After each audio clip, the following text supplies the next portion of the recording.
ওইটা খাইয়েছি আপনি যাই রান্না শুরু করেন নেয়ামত কেমন দেখবি কলম যা যা যা যা যা যা যা যা যা যা আম্মু আপনি এটা লইয়েছেন যাই আপনারা দুইজন আটেন দি বাহ বলছে আচ্ছা আব্বু ওই যে আপনি যে কষ্ট করে আরেকটা জন্ম দিয়েছেন না সন্তান মানে চুমকি মানে আমার ওই শালি দিয়া সে কোথায় আসো ওই চুমকির কথা বলতে আসো হ্যাঁ তো বাড়তেই আছে লেগে এ চুমকি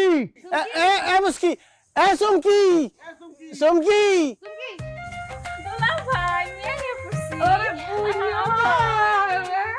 আকি আকি রমকা এদি থুইয়ে গেলাম দলদলারটা সাদা মাইয়া থুইয়ে গেলাম কালো হয়েছে কেন? আচ্ছা এক কাম করো ওই ৭,০০০ টাকা দামের ইটা দিয়ে দাও কিরি হায় হায় হায় হায় আচ্ছা দিমুয়ানি ৭,০০০